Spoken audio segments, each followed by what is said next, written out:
La Carmelita Salinas decía que era católica, ¿verdad? Y te compraba los iba a hacer su sacrificio, ¿no?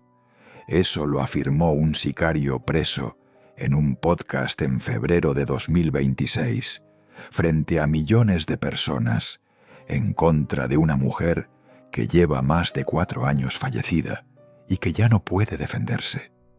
México entero se paralizó. La familia explotó. Los abogados se movilizaron. Las redes se incendiaron. Y en medio del caos hubo un detalle que casi nadie advirtió. En esa misma entrevista, el sicario mencionó otros nombres del medio artístico y de la política.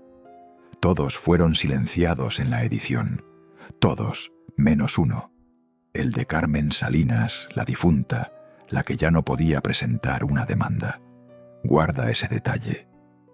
Ya entenderás después por qué es importante. El hombre se hace llamar Beto. Se describe como ex sicario, reclutado desde niño. Se sentó frente a la cámara del podcast Penitencia, conducido por la activista Saskia Niño de Rivera, sobrina de uno de los banqueros más influyentes de México, 2 veces incluida entre las 100 mujeres más poderosas del país por Forbes, y soltó las acusaciones más graves que se han lanzado contra una figura del espectáculo mexicano en décadas. Rituales satánicos, compra de menores, sacrificios, todo sin una sola evidencia, 0 carpetas de investigación, 0 denuncias, 0 resoluciones judiciales, las palabras de un preso anónimo contra la memoria de una muerta. La reacción de la familia fue inmediata y furiosa. María Eugenia Plasencia Salinas, hija de Carmen, apareció de primera mano con Gustavo Adolfo Infante. Estoy bastante molesta, sacada de onda. Es una persona que si está en la cárcel, tú sabrás, no tiene educación, no tiene principios. El nieto Manuel Monge habló de una estrategia muy sucia de esta señora, de esta producción, de colgarse del nombre de mi abuela. La nieta Marisol exigió disculpa pública, que se atenga a las consecuencias. Tiene todas las de perder. Abogados, amenazas de demanda, indignación familiar en todos los programas de espectáculos del país. Pero hay algo que la familia no hizo en ningún momento. No dio explicaciones, no abrió la puerta a una sola pregunta, no aclaró nada, exigió silencio.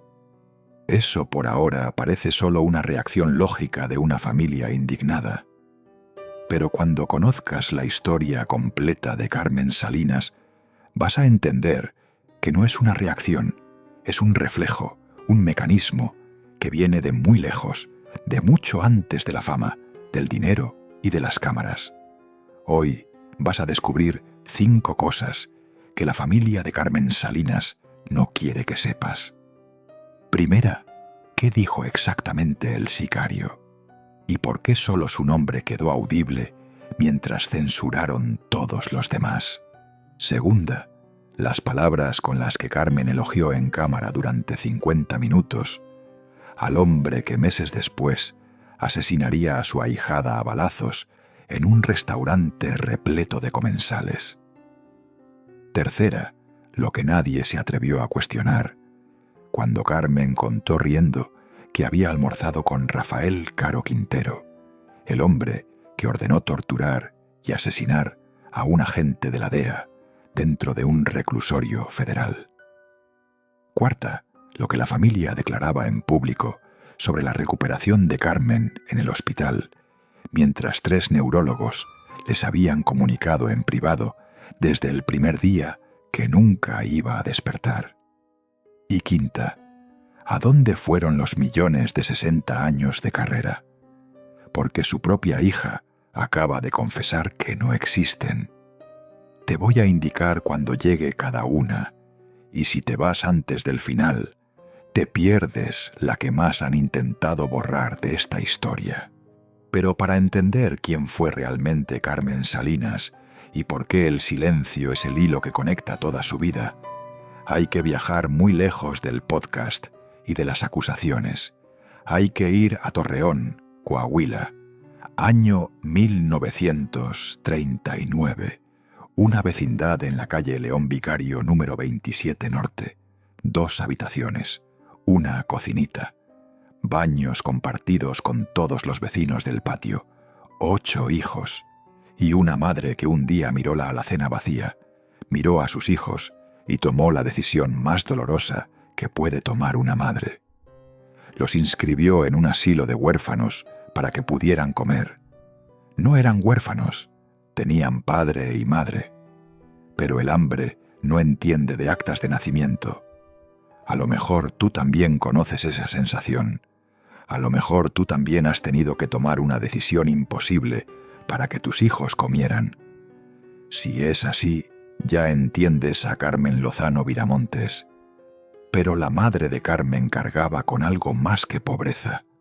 Cargaba con una mentira que todavía no había descubierto.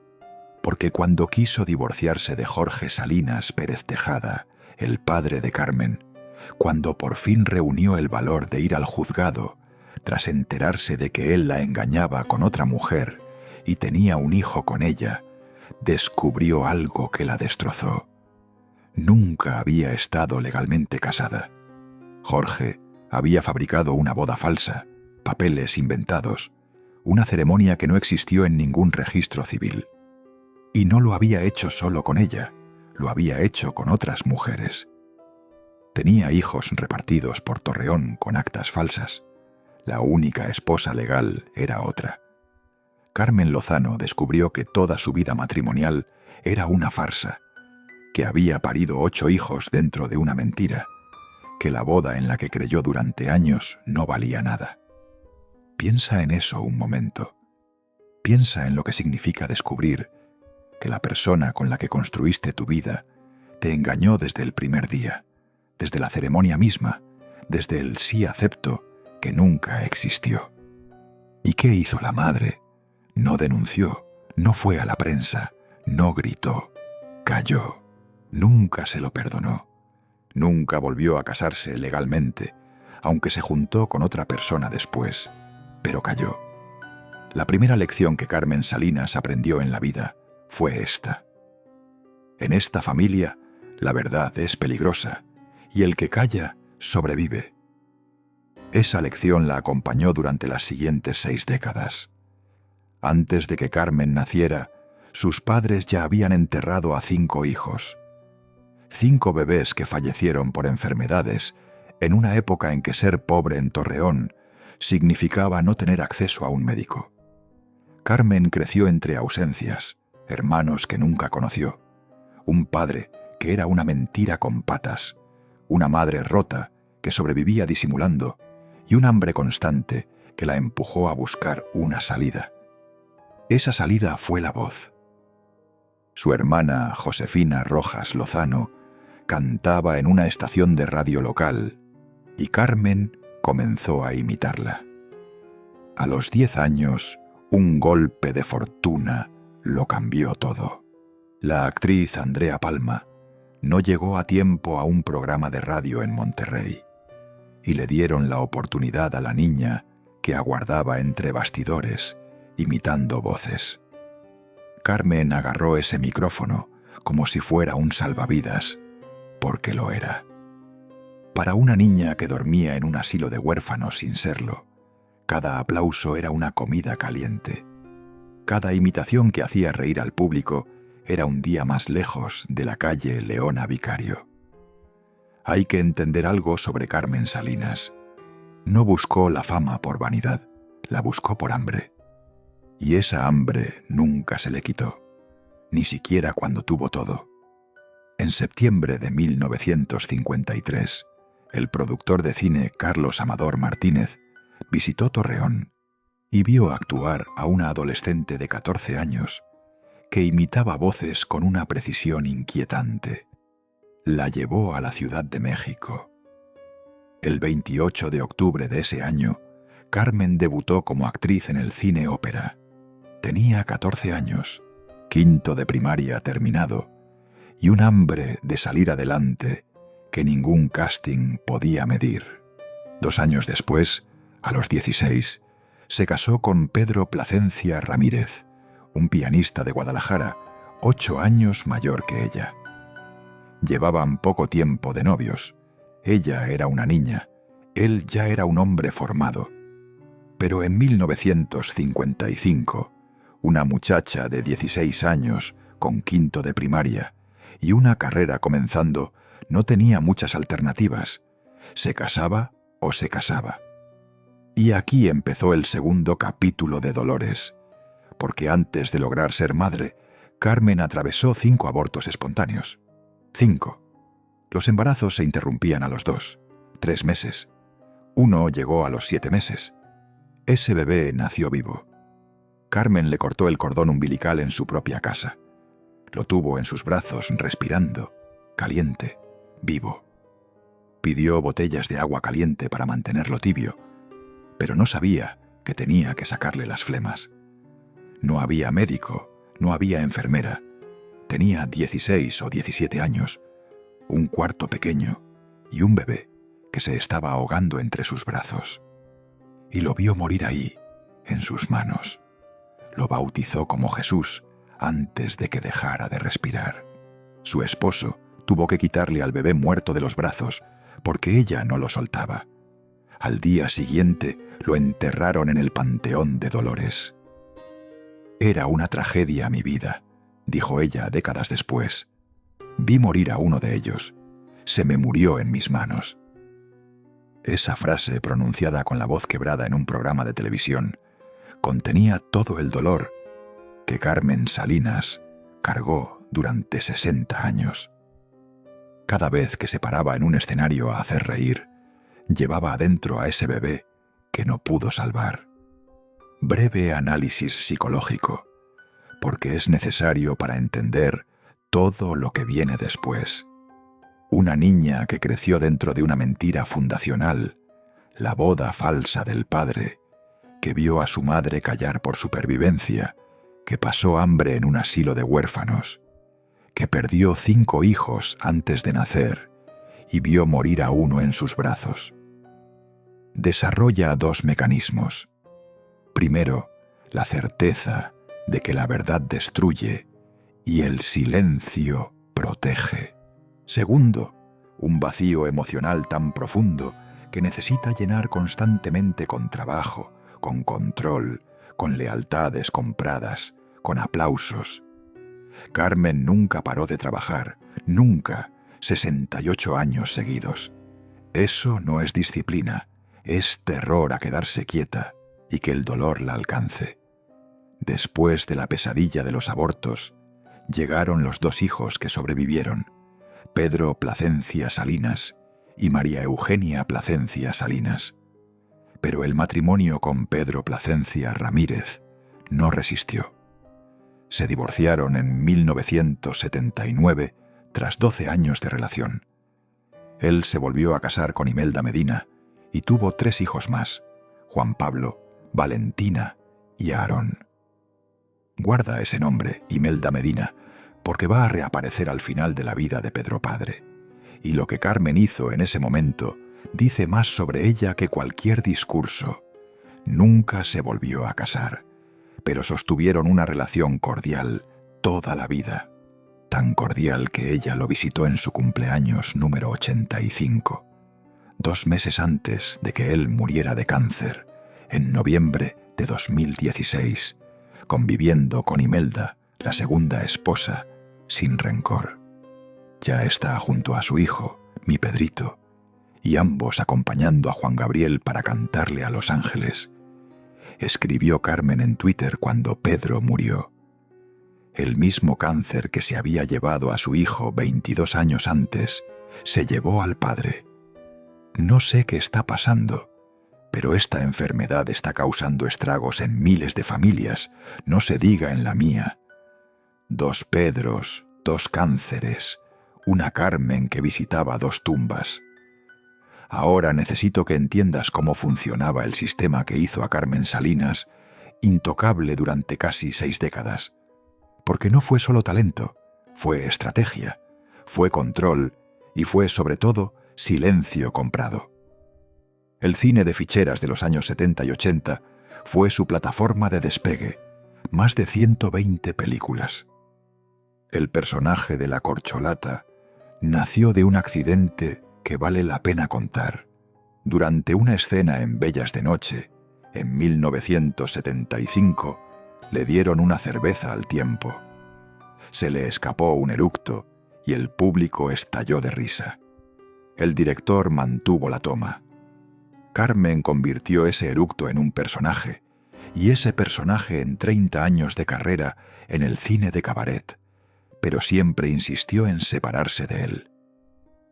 Mi nombre es Carmen Salinas. La corcholata es un personaje. En la vida real no probaba el alcohol nunca. A pesar de haber interpretado borrachas memorables durante 3 décadas, esa distancia entre lo que era y lo que aparentaba ser es una constante en su vida. Recuérdalo. La televisión llegó de la mano de Ernesto Alonso, el gran productor de Televisa, quien la descubrió para la pantalla chica en 1964. Después vinieron los productores que la convocaban siempre: Juan Osorio, Salvador Mejía, Nicandro Díaz. 23 telenovelas, 70 obras de teatro. Pero el dato que explica por qué nadie la tocaba no está en su filmografía, está en las despensas. Carmen Salinas repartía despensas semanales a periodistas de espectáculos. Les entregaba dinero en efectivo, les organizaba comidas en la casita de las sopas, el restaurante que fundó en 1998 en la colonia Ansúrez y que le cedió a su hija María Eugenia y a su yerno José Manuel Monge. Les compraba cámaras cuando les robaban las suyas. Un fotógrafo lloraba en una conferencia de prensa porque le habían robado su equipo. Carmen mandó a su asistente a adquirir una cámara nueva y se la obsequió en el acto. Por gestos así, la conocían como la madre de los periodistas mexicanos. Generosidad, sí. Estrategia también, porque quien se metía con Carmelita se metía con toda la prensa de espectáculos de México, y nadie quería eso, nadie. Un muro de silencio construido a base de bolsas de frijoles y cámaras fotográficas. Guarda otro detalle. Solo tenía 5º de primaria. Eso va a importar mucho cuando lleguemos al Congreso de la Unión. Pero espera, porque el centro emocional de esta historia todavía no ha llegado y necesitas comprenderlo antes de que sigamos. Porque todo lo que Carmen hizo después de abril de 1994, el imperio de aventurera, la diputación, las conexiones políticas, todo tiene una sola explicación: el dolor de una madre que vio morir a su hijo, suplicándole que lo ayudara a morir. Pedro Placencia Salinas tenía 37 años. Era pianista como su padre, compositor. Había creado la música de Cuna de Lobos, una de las telenovelas más icónicas de la historia de la televisión mexicana. Componía la música de los noticieros de Televisa. Era el orgullo de Carmen, su razón de existir. Todo lo que ella no pudo ser: educado, refinado, artista de conservatorio, lo era Pedro. 7 meses antes le habían diagnosticado cáncer de pulmón. La quimioterapia lo hinchó hasta hacerlo irreconocible. Los dolores eran tan brutales que gritaba durante horas. El hombre que componía melodías delicadas para la televisión aullaba de dolor en una cama de hospital mientras su madre le sostenía la mano. Y un día Pedro miró a Carmen y le pidió algo que ningún hijo debería pedirle a su madre. Le pidió una pistola. Me dijo que se quería dar un balazo. No aguantaba los dolores, contó Carmen años después en el programa. Hoy me dijo que se quería suicidar. Imagina esa escena. Imagina ser Carmen Salinas en ese momento, una mujer que ya había visto morir a un bebé en sus brazos, que había enterrado 5 hijos antes de nacer, y ahora su único hijo varón el que sobrevivió a todas las tragedias, el que se convirtió en músico, el que componía las melodías que todo México escuchaba cada noche, le está mirando a los ojos y le está pidiendo que lo ayude a morir. No le dio la pistola, pero tomó otra decisión. Lo durmieron con un cóctel de morfina y Valium. Lo acomodaron en su sillón favorito. Pusieron música tranquila, la música que él mismo habría elegido. Un sacerdote rezó a su lado mientras la morfina hacía su trabajo, y Pedro se fue quedando dormido poco a poco hasta que dejó de respirar. «Carmelita, ya se fue Pedrito», le dijeron. Carmen cayó desmayada al suelo. Tuvieron que ponerle el oxígeno que era de su hijo, ese tanque de oxígeno que ya no necesitaba nadie. El 19 de abril de 1994, Carmen Salinas perdió lo único que le quedaba del matrimonio que fracasó, de los embarazos malogrados, de las noches de hambre en Torreón. Pedro era la prueba de que todo el sufrimiento había valido la pena. Y se fue pidiendo una pistola. Deja que eso cale un momento, porque a lo mejor tú también has estado al lado de alguien que amas mientras se apaga. A lo mejor tú también has tenido que tomar una decisión que no tiene respuesta correcta, donde todas las opciones te destruyen. A lo mejor tú también sabes lo que es sonreír al día siguiente como si no hubiera pasado nada, porque la vida no se detiene y los hijos que quedan necesitan que sigas de pie. Si es así, ya entiendes a Carmen Salinas mejor que cualquier biografía. Si este canal te está dando contenido que no encuentras en otro lado, suscríbete y activa la campana. Hay mucho más por venir. Carmen visitó la tumba de Pedro cada semana durante los 27 años que le quedaron de vida, cada semana sin excepción, y desarrolló la hipertensión crónica que le fue destruyendo las arterias en silencio. Recuerda esa palabra, hipertensión, porque 27 años después va a reaparecer, y cuando lo haga vas a entender que el cuerpo guarda lo que la boca calla. Y Carmen cayó, pero no se derrumbó. Se levantó y construyó un imperio sobre esa tumba. Sus compañeros la convencieron de volver al escenario con Cada quien su vida, por la que se hizo con todos los premios como mejor actriz de teatro. Pero cuando tuvo en sus manos el libreto de Aventurera, adaptado por Carlos Olmos de la película de 1950, supo que esa era su obra. Se asoció con el empresario Guillermo Lauder y estrenaron el 28 de octubre de 1997 en el Salón Los Ángeles de la Ciudad de México. La fecha no era casual. El 28 de octubre era el aniversario de su debut como actriz 44 años antes. Aventurera estaba dedicada a Pedro. Cada función, cada aplauso, cada lleno total era una ofrenda a la tumba que visitaba cada semana. La obra se convirtió en el fenómeno más longevo del teatro mexicano. 20 años en cartelera. Recorrió todo el país. Llegó hasta el Madison Square Garden de Nueva York. Hubo semanas con lista de espera de 5 semanas para conseguir boleto. Carmen interpretaba a Rosaura, la madame del burdel, y simultáneamente producía, dirigía y decidía quién protagonizaba. Ese poder era absoluto. Ella elegía quién era Elena Tejero y quién no. Ella decidía quién ascendía y quién se quedaba fuera. La lista de actrices que encarnaron el papel es un quién es quién del espectáculo mexicano. Edith González fue la primera y la favorita.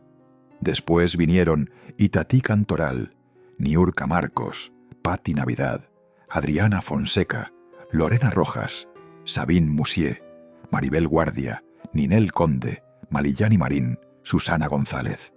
El conflicto más explosivo fue con Niurka Marcos, quien protagonizó en 2001 y 2002 y le inyectó una sensualidad cubana que llenó el teatro hasta reventar. Los roces con Carmen fueron constantes hasta que la cubana salió. La guerra mediática se reavivó en 2019, tras la muerte de Edith González, cuando Carmen declaró que Edith había sido la mejor aventurera. Niurka estalló. Yo fui la mejor aventurera. I'm sorry for everybody. Fui la más perra. Carmen respondió con una frase que se volvió viral. Se me murió chiquita. Edith está muerta. Ya no se puede defender.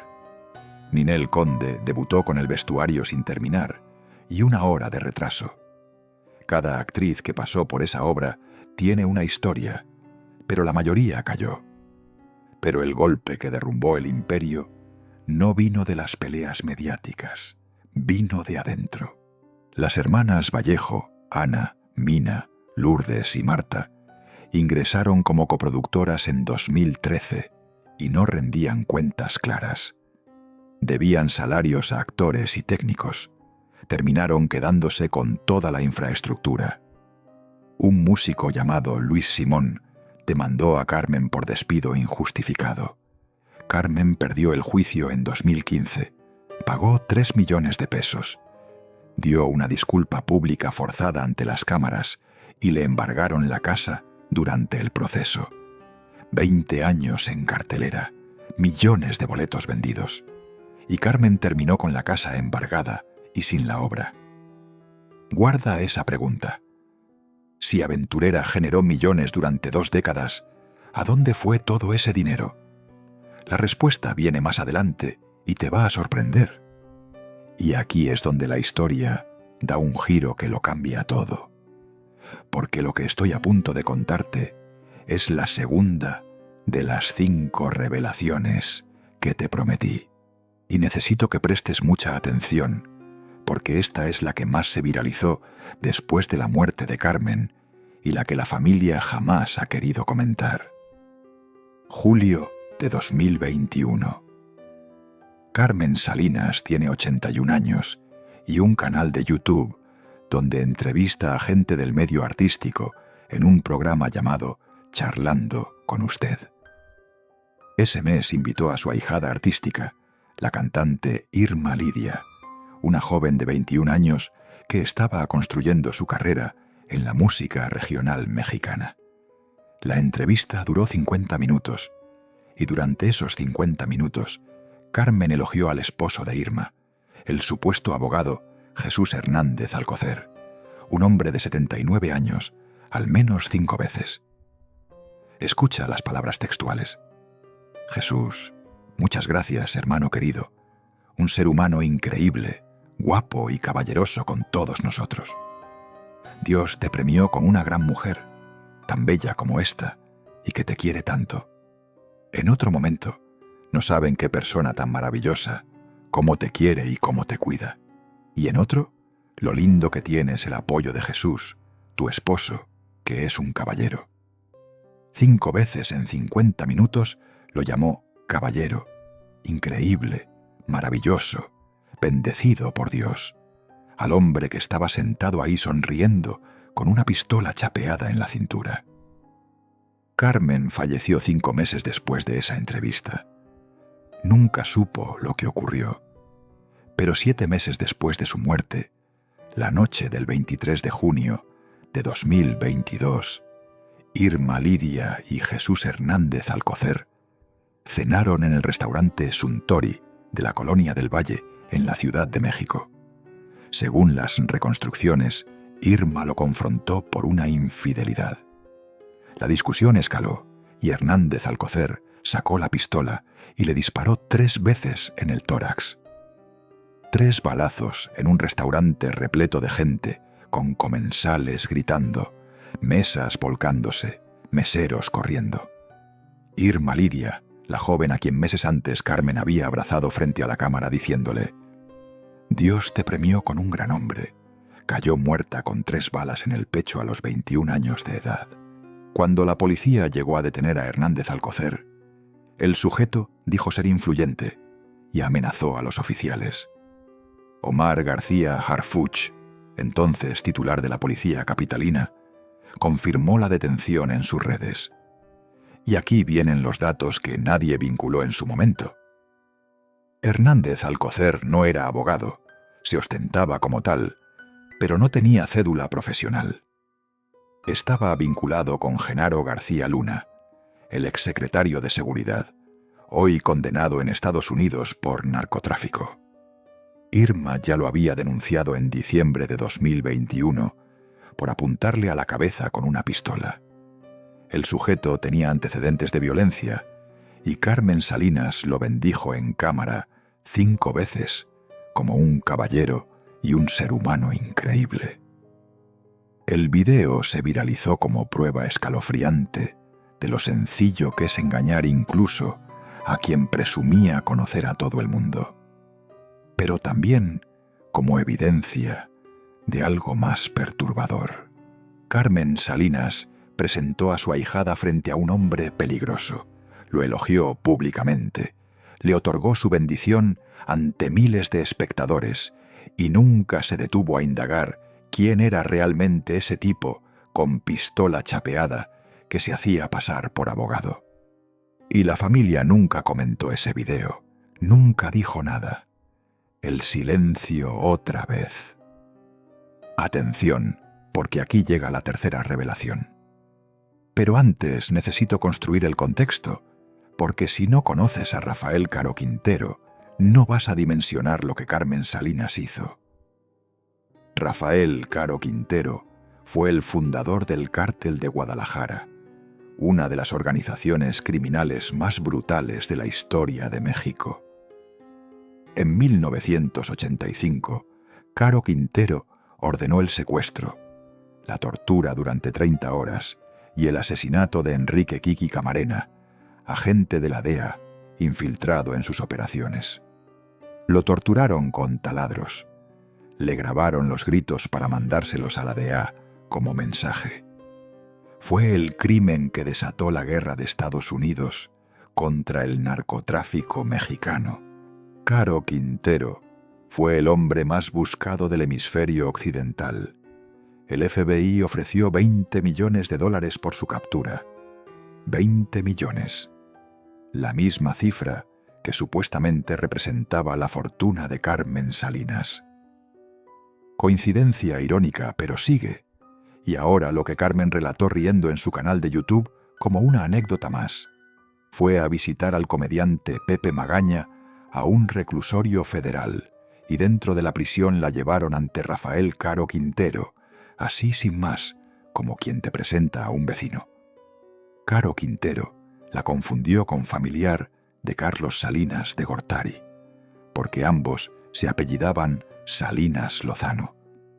El narco le solicitó que intercediera con su sobrino, el presidente, para sacarlo de la cárcel.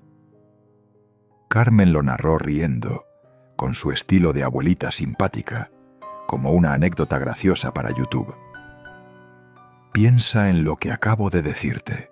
Una actriz que almuerza dentro de un reclusorio federal con el hombre que ordenó torturar y asesinar a un agente norteamericano.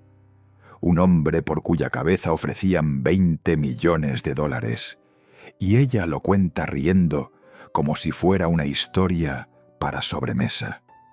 Que es diputada del PRI, que tutea a Peña Nieto, a Osorio Chong, a Humberto Moreira, el exgobernador investigado por delitos financieros, que le organizó un homenaje público, que tiene a toda la prensa comprada con despensas, y que cuenta todo esto sin que un solo periodista le formule una sola pregunta incómoda. Eso no es una anécdota graciosa, es un retrato perfecto de cómo operaba el sistema mexicano. Y Carmen no era una víctima de ese sistema, era una pieza engranada a la perfección, porque su paso por la política fue exactamente lo que te imaginas. Diputada federal plurinominal por el PRI en la legislatura 63 de 2015 a 2018. La invitó directamente César Camacho Quirós, entonces dirigente nacional del partido. Carmen lo admitió. Me metieron en esto. En serio, yo no quería. Una mujer con quinto de primaria en un congreso repleto de abogados y doctores. Participó en 36 iniciativas, de las cuales 4 fueron aprobadas, entre ellas la creación del Registro Nacional de Cáncer, pero fue más conocida por los tropiezos. Confundió VIH con VHS al solicitar medicamentos para pacientes, momento que se viralizó como meme nacional. Dijo, el que tenga coche que lo mantenga, durante las protestas por el gasolinazo, como si tener auto fuera un capricho y no una necesidad. La captaron dormida en sesiones y le pidió favores a Peña Nieto con un señor presidente. Quiero pedirle un favor, hijito, que hizo reír a medio país y preocupar a la otra mitad. Las declaraciones xenófobas sobre China durante el COVID les está pasando a los chinitos por andar comiendo perritos y gatitos.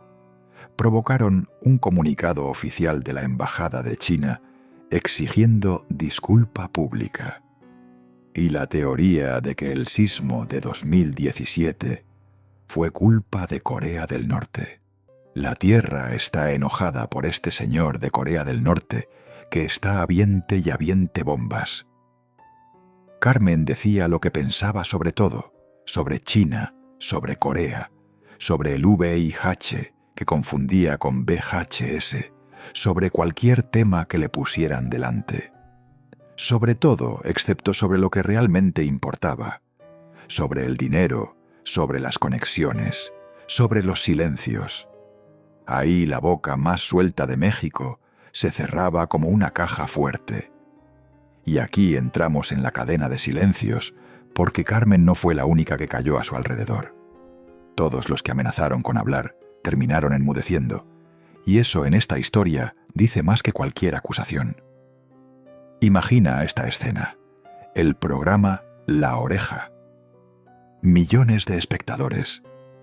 Andrés García, el galán del cine mexicano, mirando a la cámara con los ojos inyectados de rabia y soltando esto.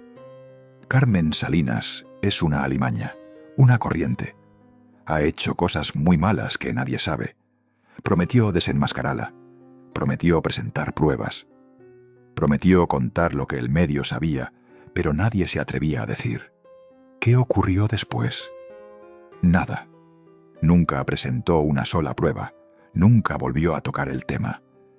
El hombre que prometió gritar la verdad se quedó mudo. Calló. Enrique Guzmán explotó cuando Carmen se ofreció como madre adoptiva de Frida Sofía en plena guerra familiar entre Guzmán y su hija Alejandra. La respuesta de Guzmán fue una bofetada verbal que retumbó en todos los programas de espectáculos. Se le murió su hijo. Pues, señora, no me esté chingando con la mía, vieja metiche. Carmen respondió que temía por su vida. Los medios cubrieron el enfrentamiento durante 2 semanas y después silencio total. El tema murió como si nunca hubiera existido. Cada actriz que pasó por aventurera y soportó los castings controlados, las decisiones arbitrarias, los conflictos con las coproductoras que no pagaban, los ensayos interminables, las humillaciones que el medio conoce pero nunca documentó, calló. Niurka fue la única que alzó la voz y le costó años de guerra mediática. Las demás tragaron y sonrieron para la foto. Cada periodista que recibió despensas semanales, dinero en efectivo, comidas gratuitas en la casita de las sopas, una cámara obsequiada cuando más la necesitaba, calló. No por maldad, por gratitud, que es la forma más elegante de silencio. ¿Cómo le haces una pregunta incómoda a la mujer que te dio de comer cuando no tenías ni para la sopa? La pregunta no es ¿qué sabía Andrés García? La pregunta es por qué todos los que amenazaron con hablar terminaron callando. El silencio no es ausencia de información, es presencia de poder. Y Carmen tenía poder, no el poder de un presidente ni el de un empresario. Tenía el poder de la lealtad comprada con frijoles, del favorcito que nunca se olvida, del yo te ayudé cuando nadie te ayudaba. El poder más mexicano que existe. Y ahora prepárate, porque aquí llega la cuarta revelación. Y esta es la que a mí me parece más perturbadora, porque no involucra a un sicario ni a un narcotraficante. Involucra a una familia que controló la narrativa de la muerte de Carmen Salinas durante 29 días diciendo una cosa en público, mientras los médicos les comunicaban otra muy distinta en privado. Día 1, 10 de noviembre de 2021. Carmen tiene 82 años. Ese día grabó sus escenas de Mi fortuna es amarte, su última telenovela, donde interpretaba a doña Margarita. Un dato que hiela la sangre. Su personaje en esa telenovela anuncia que va a morir. Carmen interpretó a una mujer que sabe que le queda poco tiempo. Fue su última escena frente a una cámara. Regresó a su casa, cenó, vio televisión, se preparó para bañarse y se desplomó. La trasladaron de emergencia al hospital Star Medica Roma. Diagnóstico: hemorragia cerebral en el tallo cerebral provocada por la hipertensión crónica que arrastraba desde la muerte de Pedro 27 años antes. El cuerpo cobró la factura del dolor que Carmen nunca procesó. Día 2. 3 neurólogos examinaron las imágenes y coincidieron. Los daños eran irreversibles. Su ahijado Jorge Nieto lo dijo públicamente. La función más importante, el despertar, el que tome conciencia, es la más dañada. Ya no va a despertar. 3 especialistas. Desde el segundo día, Carmen no iba a despertar. Día 13. La familia reportó leves mejoras, movimientos, señales de respuesta, esperanza. Día 23. Le practicaron traqueotomía y gastrostomía. La intervención se presentó como parte del proceso de recuperación. Día 29, 9 de diciembre de 2021. Paro cardíaco. Carmen Salinas falleció a los 82 años. La familia dijo que fue sorpresivo, pero los médicos habían sido claros desde el día 2. Lo que resultó sorpresivo para el público ya estaba escrito en el expediente médico desde hacía casi un mes. Esperanza genuina de una familia desesperada que se aferraba a cualquier señal, a cualquier movimiento involuntario, a cualquier parpadeo que pudiera significar que su madre seguía ahí. Es posible, a lo mejor tú también te has aferrado a una esperanza imposible cuando alguien que amas se está yendo. A lo mejor tú también has buscado señales donde solo hay reflejos. Ese dolor es real y no se lo deseo a nadie.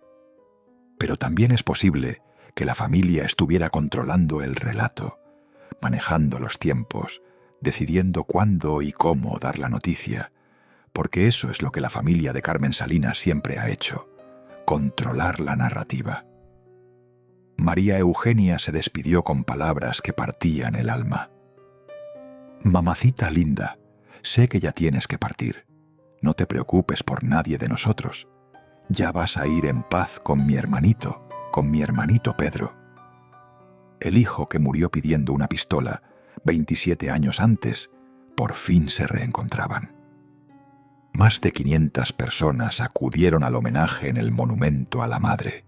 Juan Osorio, Eugenio Derbez, Gloria Trevi, Patti Chapoy, hasta las Chivas del Guadalajara. La cremaron y colocaron sus cenizas junto a las de Pedro en el Panteón Español. Los premios Oscar de 2022 la incluyeron en el In Memoriam. Carmen Salinas llegó a Hollywood después de muerta y en su última telenovela interpretaba a una mujer que sabía que iba a morir. La ficción y la realidad se fundieron en una coincidencia que parece escrita por un guionista con demasiada imaginación. Y ahora llegamos a la quinta y última revelación. la que la familia tardó más de 4 años en confesar, la que desmonta la leyenda de Carmen Salinas millonaria y la que conecta cada pieza de lo que te he contado. Celebrity Net Worth estimaba la fortuna de Carmen Salinas en $20 millones. 60 años de carrera ininterrumpida, más de 120 películas, 23 telenovelas, 70 obras de teatro. Un imperio teatral que llenó salas durante 2 décadas. Una diputación federal con su sueldo correspondiente. 20 millones suena incluso conservador para semejante currículum. Pues en enero de 2026, María Eugenia Placencia Salinas se sentó frente a las cámaras de El Gordo y la Flaca y pronunció las palabras que nadie esperaba. Muchos piensan, la gente lo dijo así, que dejó el dineral. No, mi mamá mandaba despensas a todo mundo, compañeros, periodistas. Por eso mi mamá no dejó todo el dineral que dicen. 4 años después de enterrarla. 4 años de silencio. 4 años en los que nadie en la familia reconoció que la herencia millonaria era un espejismo, hasta que una entrevista en televisión estadounidense forzó la confesión. ¿A dónde fueron los 20 millones? Según María Eugenia, Carmen repartía en vida. Despensas semanales a periodistas, dinero en efectivo a sobrinos, hermanos, compañeros, liquidaciones completas a todos los empleados de su hogar. Todo el que pedía, recibía. Hoy la hija de Carmelita nos dice que no cuenta con los suficientes recursos para seguir ayudando a los demás como lo hacía su mamá, reportó el programa. La generosidad legendaria que le ganó el título de madre de los periodistas también le vació las cuentas. Los bienes reales que dejó Carmen Salinas son 2. Una casa adquirida en 1966 después de ganarse la lotería, el boleto 30,44 del sorteo del 24 de diciembre, 350.000 pesos que se convirtieron en la única propiedad que tuvo en toda su vida. Y el estudio de grabación Caña, donde habían grabado artistas como Miguel Bosé y Cristian Castro.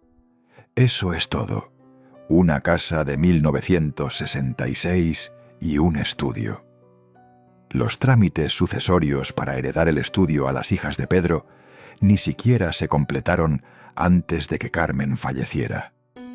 El columnista Alex CF publicó que había tensiones entre las hijas de Pedro y los 4 hijos de María Eugenia por la administración. La familia lo niega, pero el dato está ahí, y la historia de la casita de las sopas lo resume todo. El restaurante que Carmen fundó y le cedió a su hija cerró en diciembre de 2023 tras 25 años. Desde la pandemia ya no fue lo mismo, dijo María Eugenia aventaneando. Dimos todo nuestro cariño, amor, energía. Pero mi madre, después de que falleció, sí se me vino el mundo abajo. El yerno, José Manuel Monge, tuvo 2 accidentes seguidos. Lo atropellaron en marzo. Se rompió el fémur en julio. María Eugenia intentó reabrir el restaurante porque soñaba con su mamá regañándola. Yo la soñaba, me decía. ¿Tú a qué horas vas a abrir el restaurante? En el sueño como que me reprendía muy marcado, pero no pudo sola. Al final, Sandra Cuevas, la exalcaldesa de Cuauhtémoc, se asoció con ella para reabrir el local como un restaurante museo dedicado a Carmen. El nombre nuevo, Restaurante de Carmen Salinas y Sandra Cuevas. Piensa en ese contraste un momento. La mujer que todos creían millonaria, la que tuteaba a presidentes, la que llenó el Madison Square Garden, la que tuvo el poder de construir y destruir carreras de actrices durante 20 años, dejó a su hija administrando un restaurante de sopas en la colonia Ansúrez que no pudo sostener sola. Un restaurante que tuvo que asociarse con una exalcaldesa polémica para sobrevivir. La mujer que obsequiaba cámaras y mandaba despensas no dejó ni para que su hija mantuviera abierta una cocina de menú del día. El que calla sobrevive, sí, pero a veces lo que calla es cuánto tiene realmente en la cuenta del banco. Y ahora que tienes todo el contexto, la infancia en la mentira, la muerte del hijo, el imperio teatral, las conexiones políticas, los silencios comprados, la herencia fantasma, la madrina que elogió al feminicida, ahora sí podemos volver a donde empezamos, al sicario, al podcast, a la frase que incendió las redes en febrero de 2026. Porque ahora puedes juzgar con todo el peso de la historia. Hablemos de quién es Beto. No se conoce su identidad real ni su historial criminal verificado. Solo sabemos lo que él mismo narró, que fue abandonado en una casa hogar a los 15 días de nacido, que sufrió maltrato, que escapó y sobrevivió en las calles de la Ciudad de México, que fue reclutado como sicario siendo niño, que a los 11 años asegura que tenía un departamento en Polanco, que presenció cómo asesinaron a su novia de 9 años frente a él y que sustraía menores de las coladeras, de las calles, de los hospitales, por encargo del gobierno y de figuras del entretenimiento. Aseguró que 2 o 3 artistas, que todavía siguen activos, participaban en prácticas similares. No existe ninguna carpeta de investigación, denuncia formal, ni resolución judicial que respalde absolutamente nada de lo que declaró. 0 pruebas, 0 corroboración, 0 investigación oficial. Ahora hablemos de Saskia Niño de Rivera, sobrina del banquero Luis Niño de Rivera Laos, presidente de la Asociación de Bancos de México, licenciada en Psicología por la Universidad Iberoamericana, cofundadora de Reinserta, la organización que trabaja con población penitenciaria, nombrada 2 veces entre las 100 mujeres más poderosas de México por Forbes, reconocida por Time y por los Premios Nobel de la Paz. Currículum impecable, pero con grietas. En julio de 2024, Saskia se rió durante la entrevista al sicario que disparó contra el periodista Ciro Gómez Leiva. Fue acusada de revictimizar a la menor asesinada en el caso Calcetitas Rojas. Críticos del mundo académico y periodístico señalan que su trabajo ha transitado de la labor social seria a explotar historias de presos para contenido viral.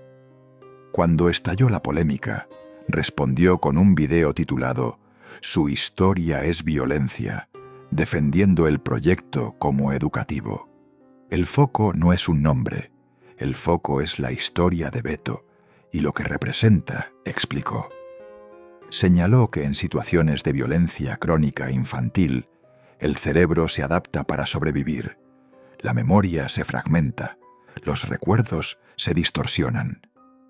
Pero no ofreció disculpa directa a la familia y, sobre todo, no explicó por qué el nombre de Carmen Salinas no fue suprimido como los demás. Esa es la pregunta central de toda esta polémica y nadie la ha respondido.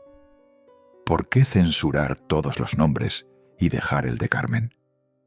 Porque estaba muerta y no podía demandar. Porque su nombre generaba más clics que el de un político censurado. Porque la edición fue negligente o porque fue deliberado. Saskia no lo ha aclarado y el fragmento, aunque fue editado y eliminado de YouTube, ya había sido rescatado por usuarios que lo redistribuyeron masivamente por TikTok y X. La actriz Cynthia Clitbo salió a defender a su amiga con una frase que, sin saberlo, resume toda esta historia. Yo conviví y fui a muchos lugares con mi Carmen Salinas, y la verdad, yo a la señora la adoraba. Si a mí esto me lo dice Carmen Aristegui, me preocupo. Pero si la gente le va a creer a una persona que está en el bote, mejor que se calle. Ahí está otra vez la palabra callar. Hasta la defensa de Carmen Salinas se construye pidiendo silencio. Al 1 de marzo de 2026 no existe demanda formal presentada. La familia analiza proceder por daño moral. Expertos legales señalan que la ley mexicana contempla la protección del honor de personas fallecidas a través de sus herederos. El periodista Gabo Cuevas, ahijado de Carmen, confirmó que ya está en manos de abogados. Pero por ahora, todo permanece en el terreno de las amenazas y las declaraciones airadas en programas de televisión. Mucho ruido, ningún papel firmado. Y mientras todo esto ocurre, hay una bioserie en producción, producida por Catán Media, de Daniel Shane, en coproducción con Onza Américas y Palomera Group. Adriana Barraza, nominada al Oscar por Babel, interpretará a Carmen adulta. La nieta Marisol Monge, por su parecido físico, interpretará a Carmen joven. El nieto Manuel Monge es productor ejecutivo y trabaja en los libretos junto al escritor puertorriqueño Antonio Morales. La serie promete facetas poco conocidas e historias inéditas, aprobadas por la familia, controladas por la familia, escritas con la familia sentada en la mesa de producción, decidiendo qué entra y qué no. Otra versión oficial, otro relato blindado, otro silencio disfrazado de historia autorizada. Al día de hoy permanece en preproducción sin fecha de estreno ni plataforma confirmada. ¿Ves el patrón? Cuando un sicario habla, la familia exige silencio y amenaza con demandas. Cuando la familia habla, produce una bioserie donde ellos controlan el guión. Cuando alguien pregunta por la herencia, tardan 4 años en confesar que no hay herencia. Cuando los médicos dicen que Carmen no va a despertar, la familia reporta mejoras durante 29 días. No estoy diciendo que la familia mienta. Estoy diciendo que la familia controla, que elige qué se dice, cuándo se dice y quién tiene permiso de decirlo. Exactamente como lo hacía Carmen en vida con sus despensas, sus favores y sus comidas gratuitas para reporteros. La manzana no cae lejos del árbol ni del silencio. Hasta aquí tenemos a una niña que creció en un asilo de huérfanos, sin ser huérfana, imitando voces para no llorar de hambre. Una madre que descubrió que su boda era mentira y cayó. Una joven que vio morir a un bebé en sus brazos porque no sabía sacarle las flemas. Una esposa que se divorció y conservó la amistad con el ex y con la nueva pareja, porque Carmen sabía convivir con las mentiras y los arreglos. Una madre que le administró morfina a su hijo para que dejara de sufrir y visitó su tumba cada semana durante 27 años. Una empresaria que levantó un imperio teatral sobre el duelo y lo perdió en un embargo. Una madrina que elogió 5 veces en cámara al hombre que asesinaría a su ahijada. Una diputada con 5º de primaria que almorzó con Caro Quintero y lo contó riendo como quien narra un chiste en una fiesta. Una mujer cuya familia reportó mejoras durante 29 días, mientras 3 neurólogos afirmaban que nunca despertaría.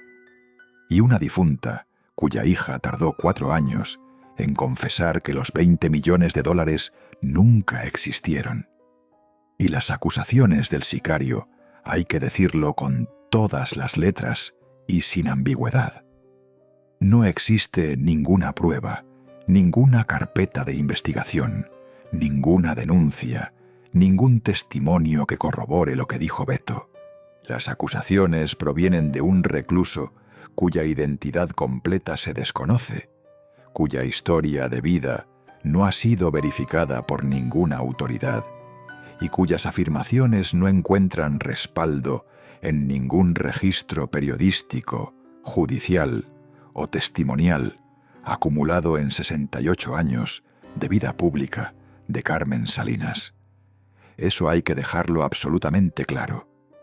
Pero también hay que dejar claro que la forma en que la familia respondió, pidiendo silencio, amenazando con demandas, sin dar explicaciones detalladas, sin abrir la puerta a una sola pregunta incómoda, es exactamente la misma forma en que Carmen manejó cada crisis de su vida. Cuando Andrés García la llamó alimaña, no explicó, atacó. Cuando Enrique Guzmán la insultó, no dialogó, se victimizó.